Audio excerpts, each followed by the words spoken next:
September the 11th, 1952, morning. Cast of characters, 5 to close the files with. One Latin American to be known as Cholo Martinez, wanted by local and federal agents on both sides of the international border, from the Gulf of California to the Rio Grande. One neurotic mother, one very tired stepfather, and one 19-year-old girl whom we shall call Cassandra Lee. An arrested narcotic case with an 18-month history of heroin addiction. And one police officer, myself, Lieutenant David Jason, City Police Department, Narcotics Division. It wasn't until sometime later that morning that I was able to account for the girl's sudden change in behavior.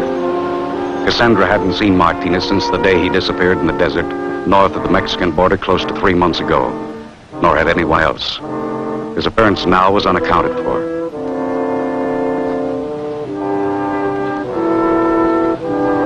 Why Martinez did show at this particular time and place, only he or perhaps the girl could say, or any other pair of young addicts who had experienced what these two had in recent months.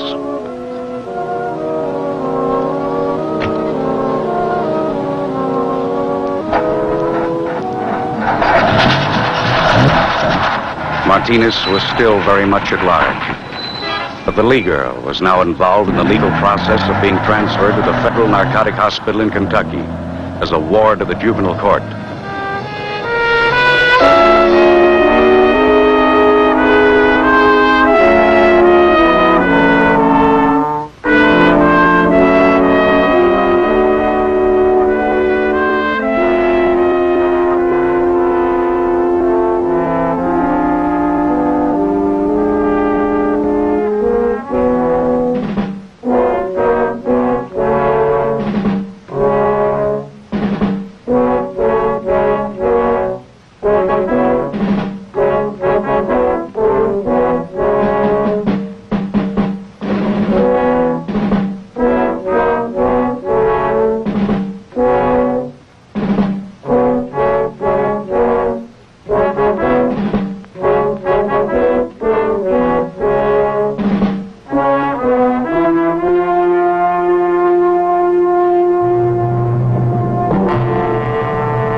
I'd bet on Cassandra's case from the very beginning. It didn't take too much imagination to figure out who it might be that was tailing us to the station.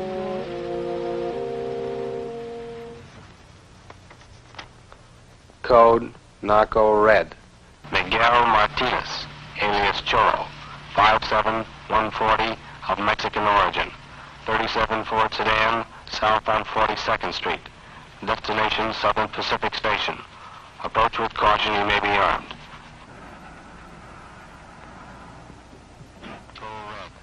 Miguel Martinez, alias Choro, 5'7", 140, of Mexican. Under the circumstances, there was some question as to whether Cassandra would try to make a move to alert Martinez. So I kept her close to me. She now had sufficient reason to hate Martinez, but I still couldn't be sure of what she might do if he got close to us again. Addicts have a strange code of ethics.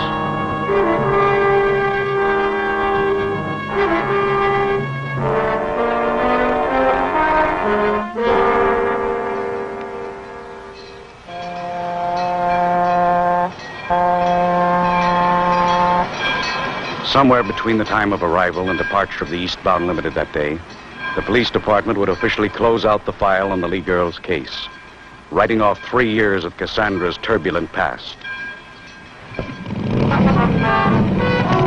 Motorcycles were a part of Cassandra's turbulent past. I didn't get the connection at first, but then I began to recall the first implicating circumstances in the girl's case, a little over 3 years ago.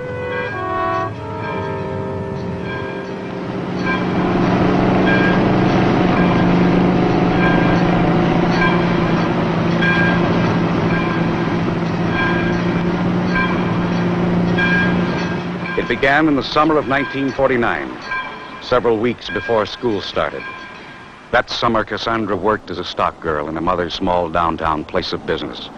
Across the alley, there was a motorcycle repair shop. It was here that Cassandra first became acquainted with Russell Packard and his motorcycle pals, a fast bunch of kids all suffering in various degrees from the same kind of emotional insecurity that Cassandra had been afflicted with during a lifetime of being bounced from the knee of one stepfather to another by a much-married mother. Mrs. Lee's lack of sympathy for the problems of the teenage personality, coupled with the frustration of knowing that she had somehow failed Cassandra as a mother, fomented emotional situations between mother and daughter that played havoc with the emotional stability of both.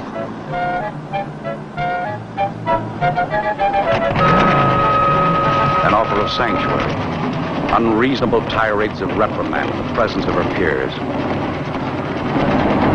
a spur-of-the-moment decision, the beginning of a dangerous gang association.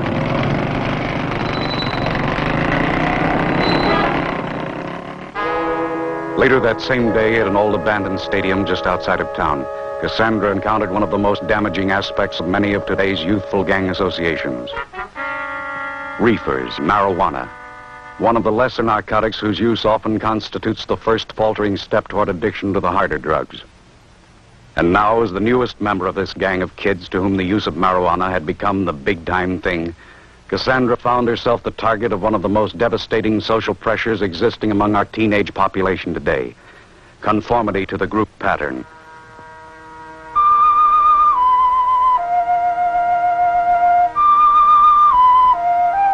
Passing up the reefer meant passing up the gang's bid to really belong. Her refusal to conform would place her in the precarious social position of being with the group, yet outside of its circle of confidence. During her next few weeks with the gang, Cassandra was more or less regarded with suspicion and subjected to subtle ridicule. But she managed to hang on by sticking close to Packard. She rode with the gang, but always somewhat apart from the group, having as yet failed to gain their confidence.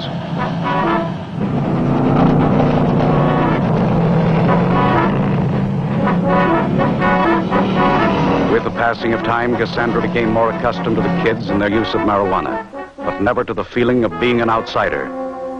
The adolescent personality demands and needs to belong. To belong meant conformity to the group's pattern of behavior.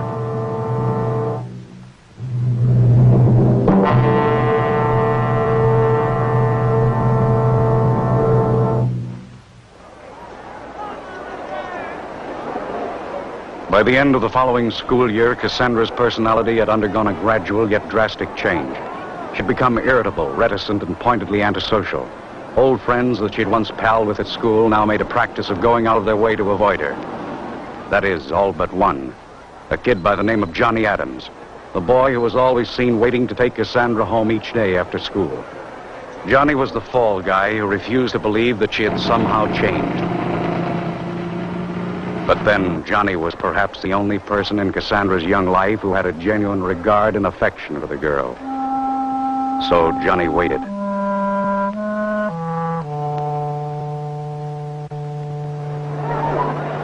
When the last day of school rolled around in May of that year, Cassandra was still flying high, but her scholastic average during her last year of high school had fallen to its all-time low.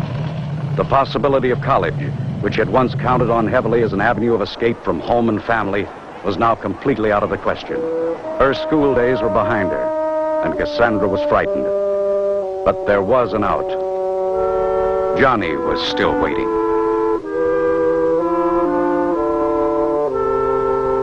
Long ago, Cassandra had learned that she could always run to Johnny when things closed in. But time was running out fast, and so was Johnny. Graduating from school with top honors, young Adams had a job with a future waiting for him. And with the blessing of both families, Cassandra's in particular, Johnny had never made a secret of the fact that he wanted Cassandra to someday be a part of that future. Cassandra's situation called the play. She was now determined that that certain someday should be soon, and June was just around the corner.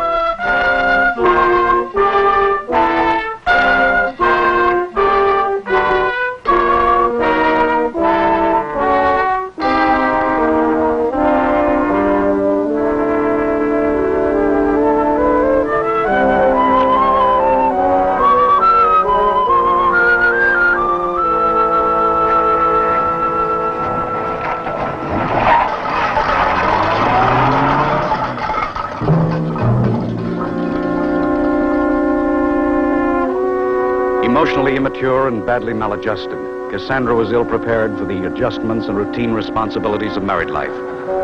By midsummer, her young husband had become the innocent focal point of the girl's accumulated apathy and resentment. In spite of the sedatives prescribed by her physician, Cassandra had for some weeks now been riding the crest of a nervous breakdown.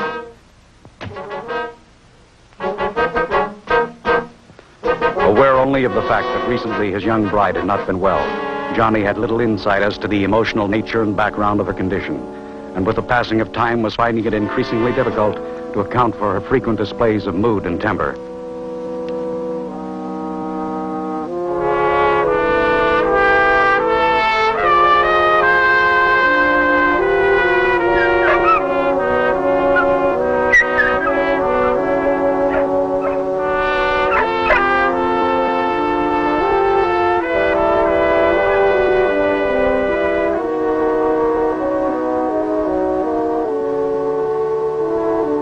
Johnny's family physician had diagnosed Cassandra's problem as one of post-marital adjustment. His panacea was a few words of wisdom and a bottle of sleeping pills. Johnny's solution to the problem was equally superficial, being based upon Cassandra's habitual complaint of boredom during the long hours of the day while he was at work. The novelty of owning and caring for a dog did absorb a great deal of Cassandra's time and attention during the next few weeks. But Johnny's dog, like the doctor's sleeping pills, was hardly the answer to Cassandra's problem. Deep within this girl's emotional makeup was an impelling fury of discontent that was immune to medications and momentary diversions of interest.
period of less than 2 months, Cassandra had kicked over the traces and pulled all stops. By persistently accusing Johnny of countless personal inadequacies, some real, some imaginary, Cassandra had cunningly unloaded the blame and responsibility for her own misbehavior, including the possession and use of marijuana, at the feet of her bewildered young husband. Paralyzed by a guilt complex, young Adams stood by and helplessly looked on, while his young wife started down the long road the junkies call the Route.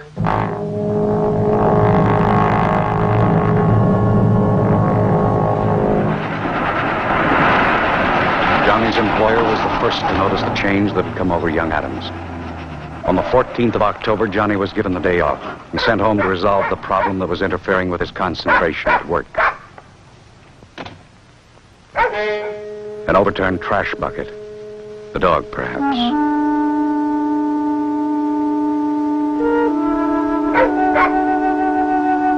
In among the tin cans and food cartons, Johnny found half a dozen or more small bottles of a type commonly used by druggists when filling prescriptions. Seconal, sleeping pills. And this was the dreamer. The junkies called them goofballs, and Cassandra was about as goofed up on Seconal as the physical limitations of the human body can stand.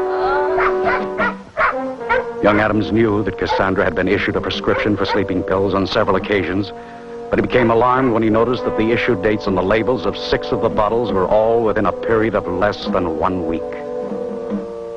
It was apparent that Cassandra had now added forgery to a fast-growing list of indiscretions and misdemeanors. She was even now trying to top that list with suicide. There was another bottle of Seconal hidden behind the incinerator.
Booked on a 502, resulting from intoxication created by stimulants of an undetermined origin, Cassandra was held for a short period of observation in the police ward of City Hospital.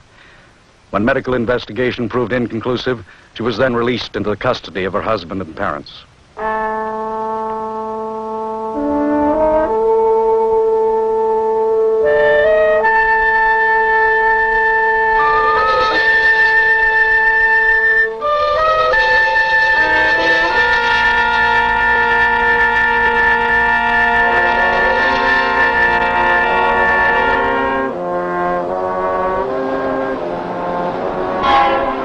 A telephone call from the Lee home in the middle of the night on November the 2nd wrote Cassandra's name on the police blotter for the second time. This time as a missing person.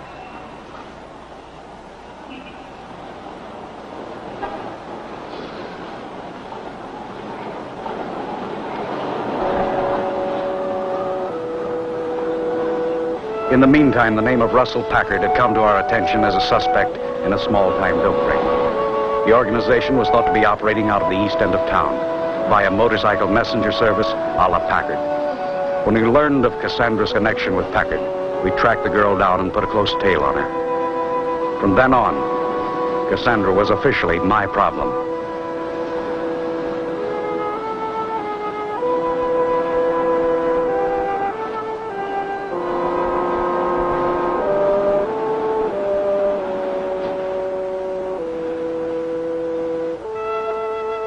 We were tailing Cassandra in the belief that her trail might lead us to Packard, and consequently into the dope ring's operational headquarters. By late afternoon, it began to look as though our hunch might pay off. She was blazing a trail right into the east end of town. The lead was just beginning to look promising that afternoon when the trail came to a dead end at one of those high-type flop houses down along Skid Row. When I saw Cassandra buttonholing a couple of junkies lounging around the hotel lobby, I realized that she was trying to get a lead on Packard herself. When I walked in, the girl was still asking questions, so I obliged her by answering a few. I told her I'd recently bought some junk from a guy by the name of Packard at a little joint over near 3rd and Main. Offered to drive me there for a look-see.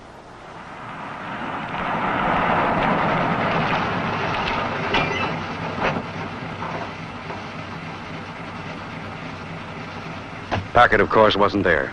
But the fake lead I'd thrown Cassandra's way bought me into her confidence. When she got back into the car, she told me she had a couple of hunches she'd like to run down. Wondered if I'd mind driving her around a couple of other places.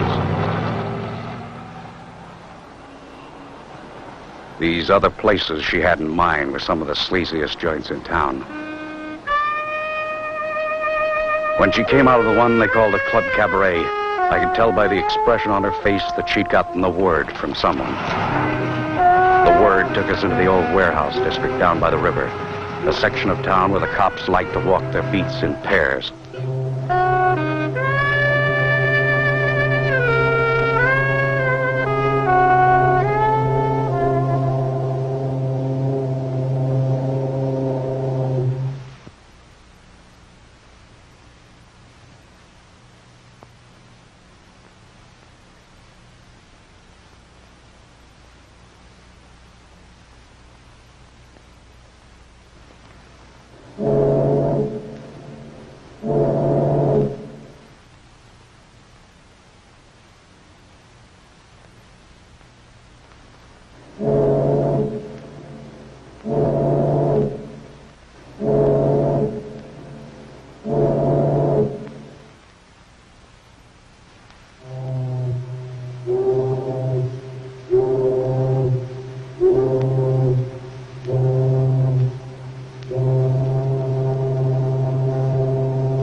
By the end of the week, Cassandra had turned up as a car hop in a drive-in on the west side of town.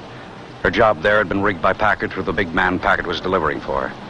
The drive-in had been staked out by the police department for the past month on suspicion that marijuana was being sold under the food trays. Packard's boss turned out to be a small-time racketeer and bunco artist by the name of Al Stutzman, and now Cassandra was on his payroll, too. Stutzman spent 2 or 3 days observing the way Cassandra handled the drive-in trade. Then came the pitch. Cassandra's job in the drive-in was only a proving ground for bigger things. A few days later, Stutzman set the girl up in a swank apartment in the neighborhood of Park Union High School. When Cassandra moved in, we planted spotters in the apartment house across the way and kept the place under surveillance day and night.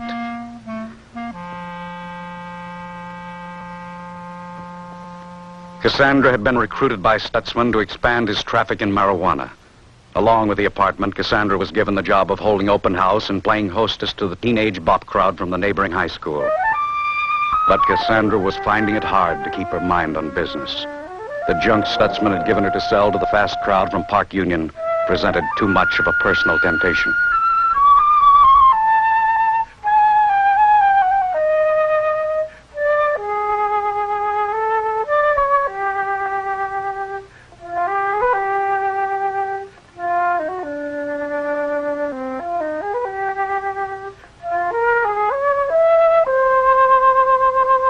Cassandra's weakness for the merchandise she was given to retail periodically put the skids under Stutzman's caper at the apartment house. But in between the girl's recurrent breakdowns, business was carried on as usual.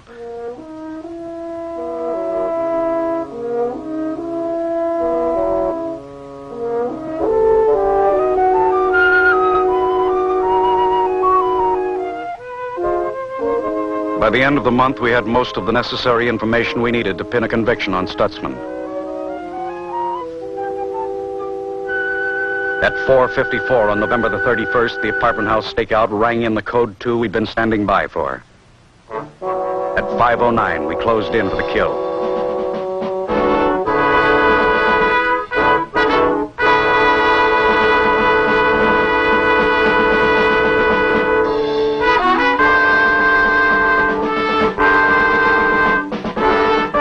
The raid on Cassandra's tea party miscarried. The minute we hit the front door, someone in the kitchen flipped the switch on the garbage disposal unit, pulverizing the critical evidence we needed for a conviction. We'd fumbled badly, but we hadn't lost the game yet. We still had Cassandra. If she were handled the right way, the Lee girl was a possible for state's evidence against Stutzman.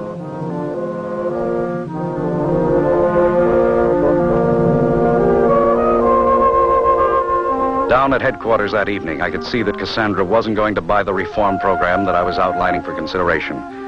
She knew the evidence we had implicating her was, for the most part, circumstantial. But, on the other hand, the girl was smart enough to realize that what little we did have was just enough to make things uncomfortable. She finally expressed a certain willingness to cooperate.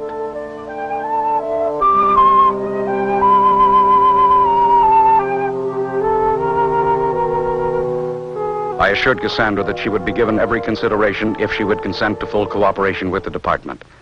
This, of course, meant not only giving testimony against Stutzman, but also any information she might possess now or in the future concerning other narcotics violations within our jurisdiction.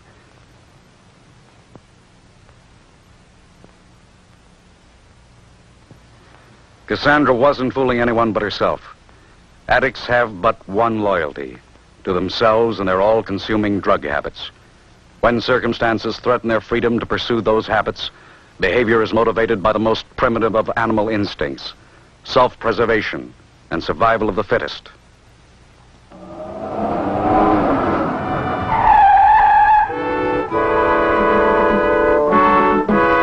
The rest of Cassandra's cooperation with the department amounted to an occasional tip-off leading to the arrest of several teenage gangs around town that were still playing the dangerous game.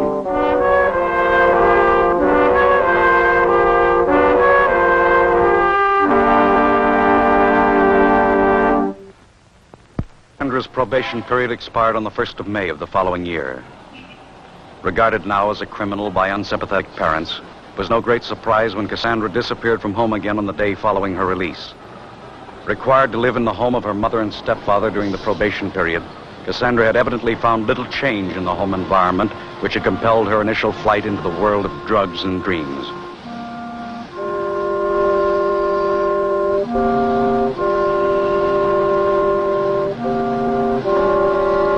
It was sometime during that first week in May that Cassandra's path crossed that of a young woman paying the highest possible tariff in terms of the narcotic route of escape, the heroin addict, suffering from the preliminary symptoms of narcotic withdrawal.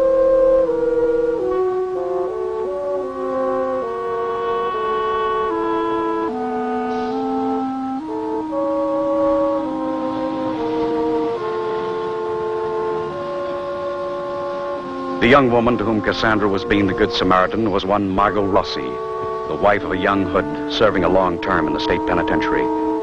Margot had once made the fatal mistake of trying to fill the vacuum in her life. First with drugs in general, then heroin in particular.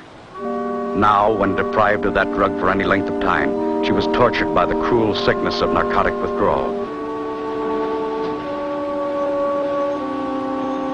Though from entirely different socioeconomic backgrounds, these two young women had much in common. And built upon this common ground was the beginning of a new and dangerous association.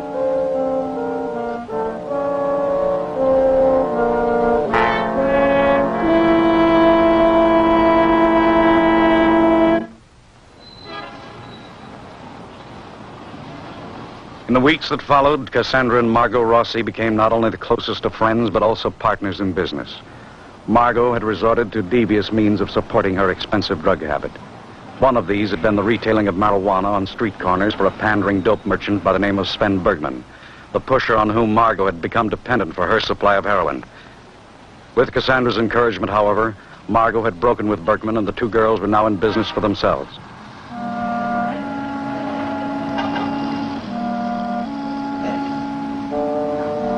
When the word got around town that a couple of girls were dealing in marijuana, Cassandra and her business partner began to realize a monopoly on the local weed market. Junkies from all over town were attracted by the novelty of making their buys from women. The girls had the edge on competition, and business prospered. But they had made the mistake of opening up shop on someone else's coveted corner of the cement jungle, namely Sven Bergman's. They had been operating not only in competition with, but in outright defiance of a madman.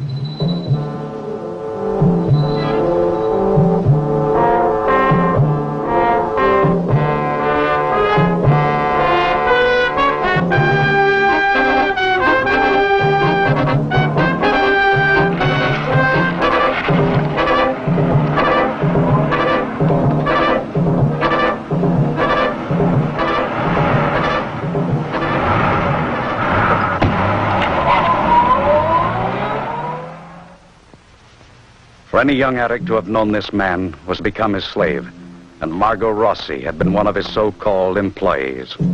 Reforging the shackles and shortening the chain on one of his renegade slave employees was simply a matter of increasing the mainline jolt of heroin, thereby increasing the slave's dependency upon the master and his supply of the drug.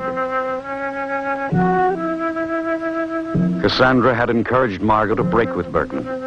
But Margot, unfortunately, had neglected to inform her young friend of the sinister circumstances involving her relationship with her would-be ex-employer.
Months later, Cassandra was found in a back alleyway just off Main Street, ironically in much the same condition as that in which she had once found Margot Rossi. Picked up by an officer from the narcotics detail and taken to the county hospital, her condition was diagnosed as acute narcotic withdrawal symptoms. Due to a lack of adequate facilities for handling addiction cases, Cassandra was here committed to the ward assigned to the mentally ill.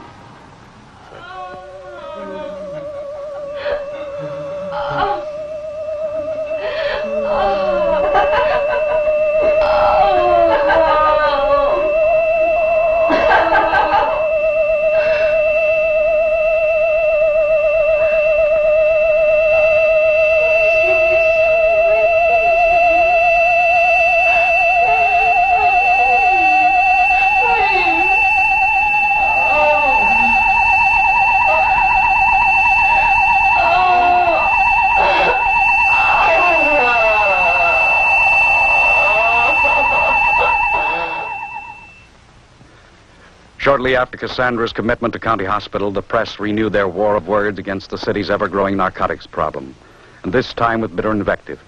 City Hall countered with an appropriation to increase the manpower of the narcotics detail, and we followed up with Operation Cleanup. Starting with the bad boys of the medical profession, we picked off the quacks around town that were suspected of indiscriminate narcotics administration.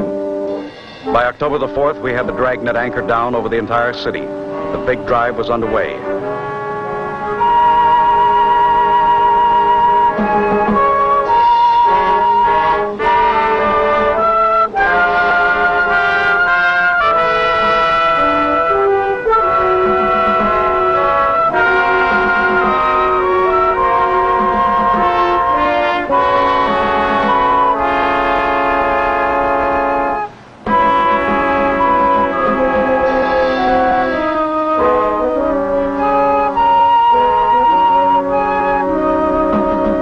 Clean sweep all the way down to the bottom of the barrel. But it wasn't the pure and simple case of cops and robbers that it appeared to be on the surface.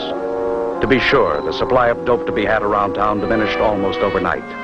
Even the pushers we didn't pick up got nervous and closed up shop at the duration. But the demand for the stuff maintained a pathetic status quo. Scores of young addicts like this became desperate for the drug they could no longer buy, beg, borrow, or even steal.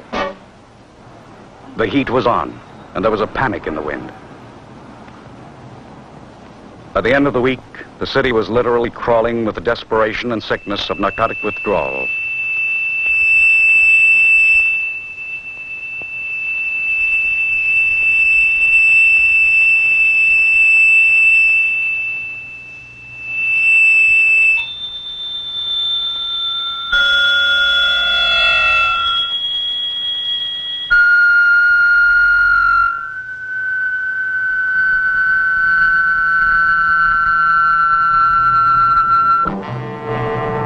Some we found dead.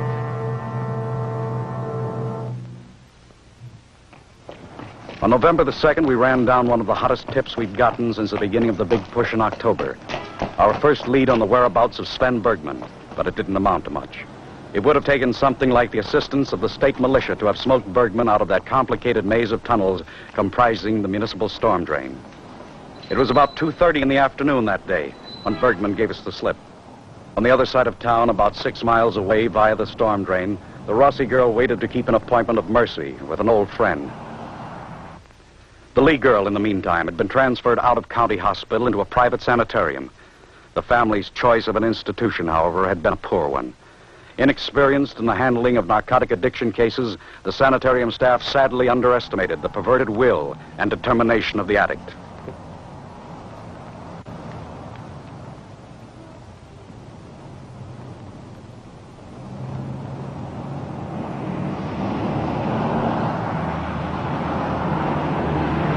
Since Cassandra's release from County Hospital in October, Margot had been putting the bite on Bergman for some $40-odd worth of heroin a day that was being smuggled into Cassandra at the sanitarium.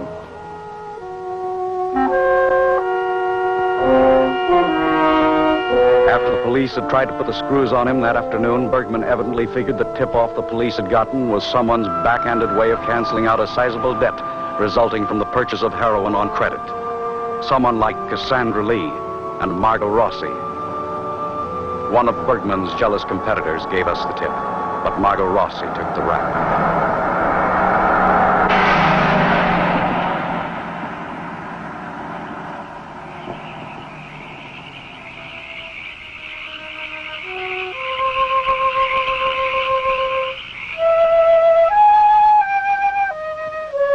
When Margot was found murdered, Cassandra's parents lost little time removing their daughter from the local scene. For a period of 8 months following the incident, Cassandra remained outside our jurisdiction, reportedly farmed out with relatives in the neighboring community. In June of the following year, Cassandra appeared on the local scene again. The stage was a downtown parking lot, and the narcotics detail had the best seats in the house. In fact, it was almost a command performance.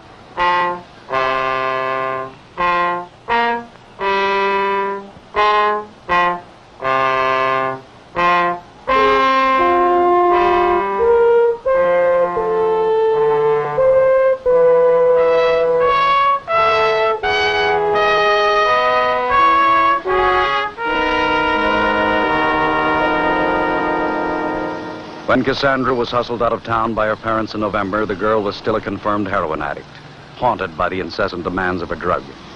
Her search for heroin on the back streets of a new locale led her into the dangerous company of one Cholo Martinez, and consequently into the middle of what we believe to be an international car theft and smuggling operation. For the past 3 months, we'd been quietly observing the operation while systematically eliminating its stateside membership one at a time. Martinez, the ringleader, and his amigo Jimmy Sanchez were the only two left in circulation north of the Mexican border.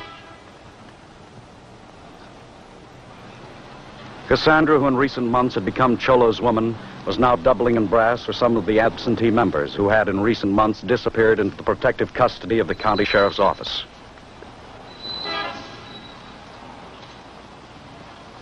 After 3 months of legalized kidnapping, we'd finally succeeded in forcing Cholo's hand.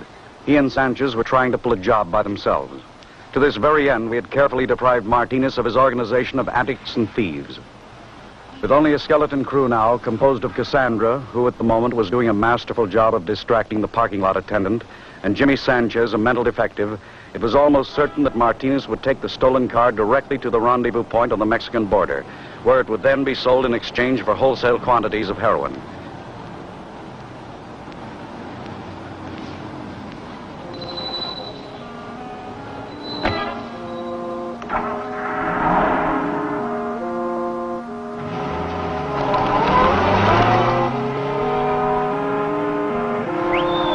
We were standing by, waiting to accompany Martinez and the stolen car to the border. The big game was in Mexico.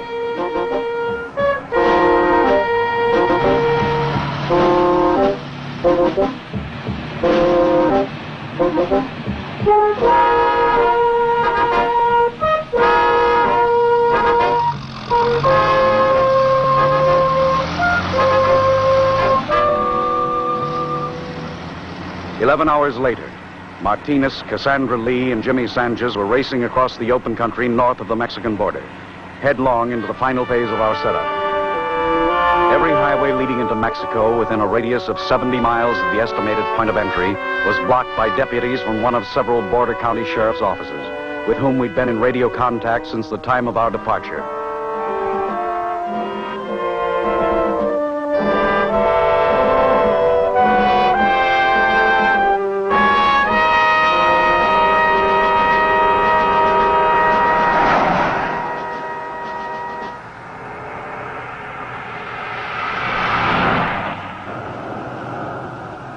Estimating the mileage from his last stop for gasoline, we knew that Martinez would have to make one more stop to refuel before crossing into Mexico. To carry out the rest of our plan of action, it was mandatory that we separate Sanchez from Martinez at a point somewhere near the border. The Mexican police were standing by, waiting for certain vital information we expected to get from Sanchez.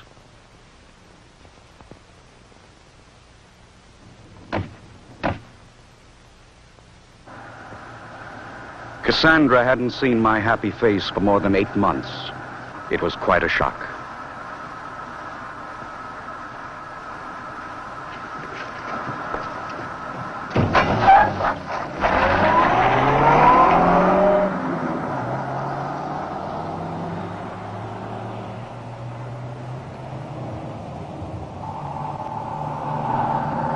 Sanchez was certain that Martinez had sold him down the river. Under such ideal circumstances, we knew it wouldn't be hard to make Sanchez talk.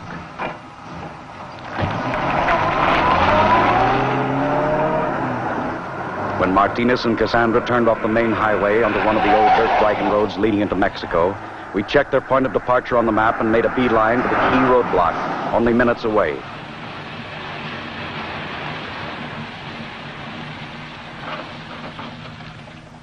The original plan of action had been to allow Martinez to break through any one of the several roadblocks, at which point the sheriff's men were to have taken up the chase, tailing the stolen car into the rendezvous area in force.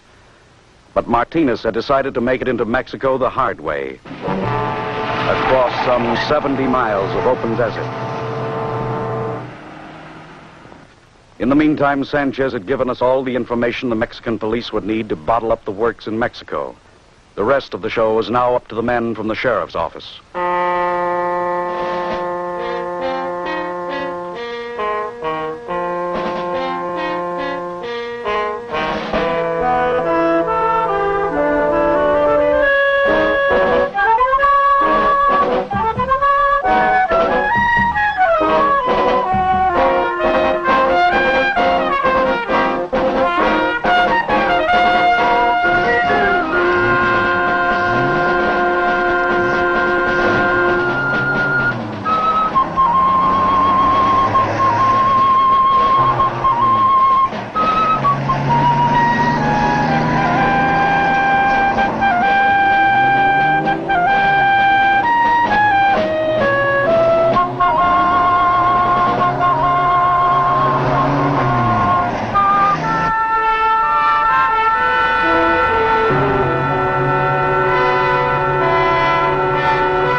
While the men from the sheriff's office closed in on the old wagon road from the east and west, deploying themselves in small patrols at key positions along the road from the border north, we backtracked a few miles to the point where Martinez had left the main highway and worked our way south along the same route, closing in from behind.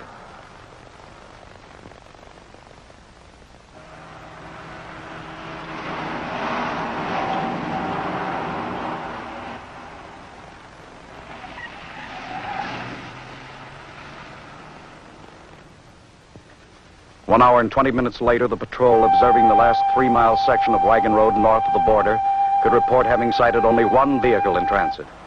And that one was ours. Then one of the patrols, about 50 miles to the north of our last checkpoint, spotted what appeared to be the reflection of the sun by glass in the rocks above a dry canyon wash. Investigation of the light source quickly explained why none of our patrols had been able to track the stolen car into Mexico via the old dirt wagon road.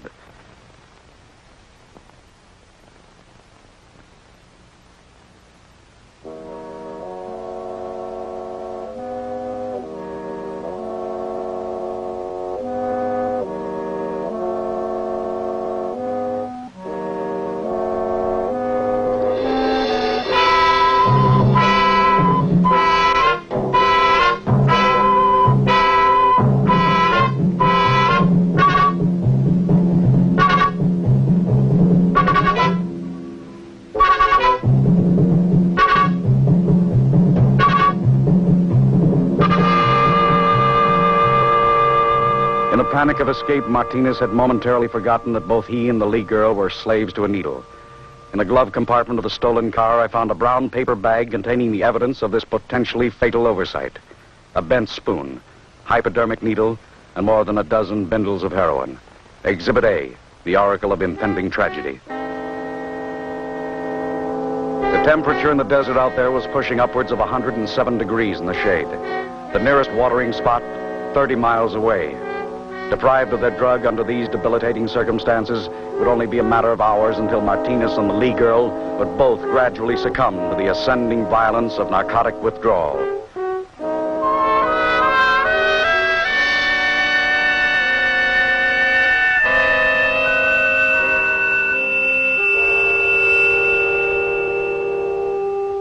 On the morning of the following day, we found ourselves confronted with the problem of too much desert and too little time.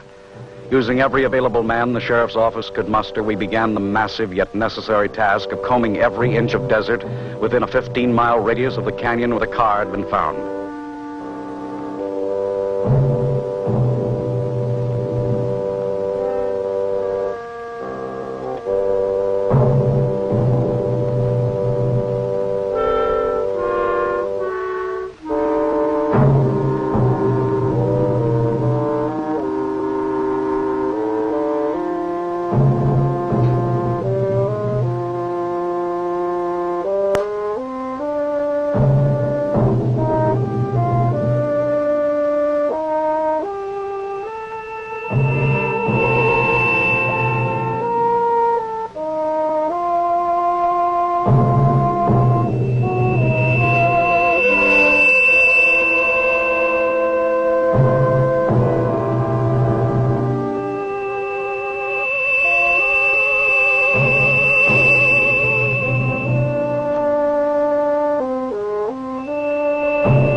As a ward of the juvenile court, Cassandra was now en route to the Federal Narcotic Hospital, there to undergo an extensive period of physical and psychological treatment for drug addiction. But in the end, there is no certainty that the results of such treatment will ever be permanently effective. Where most stories end, Cassandra's may have only just begun.